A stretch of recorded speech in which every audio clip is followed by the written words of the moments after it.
towards the open door. "He's not here. He's in the barn, being the good little farmer he is.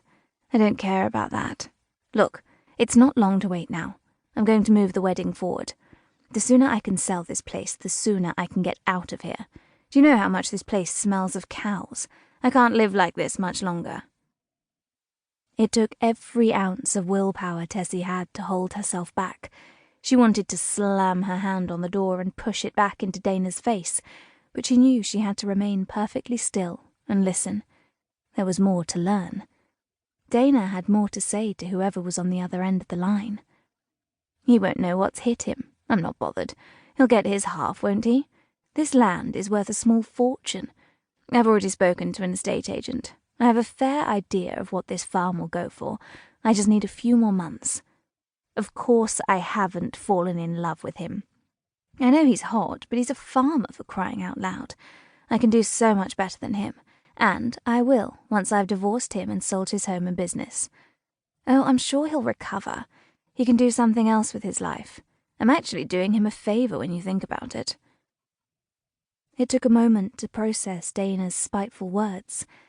She was only marrying Nate so she could get a hold of his farm and then sell the whole place to the highest bidder, and Nate had no idea. Tessie could feel her blood starting to boil. She had to do something. Dana was mid-sentence when she saw Tessie Sparrow slowly push the living room door fully open. "I have to go." Tessie glared at her. Dana calmly placed her phone down on the old rustic coffee table. Then she straightened and flicked her long dark hair over her shoulder. Tessie answered the question bouncing in Dana's eyes. "I heard every word."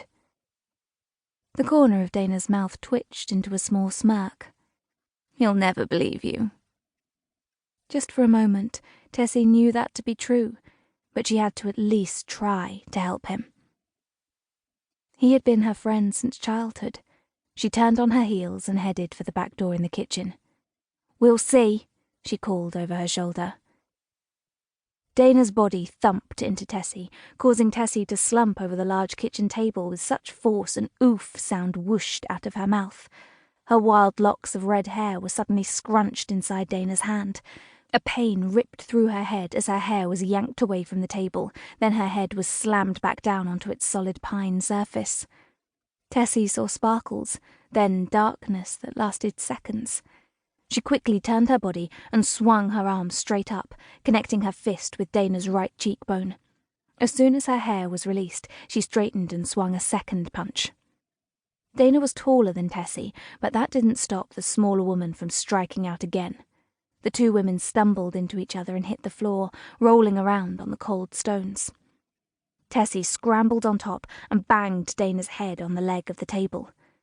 Suddenly, she was almost flying through the air, and it took her a moment to realize that she was in Nate's huge arms.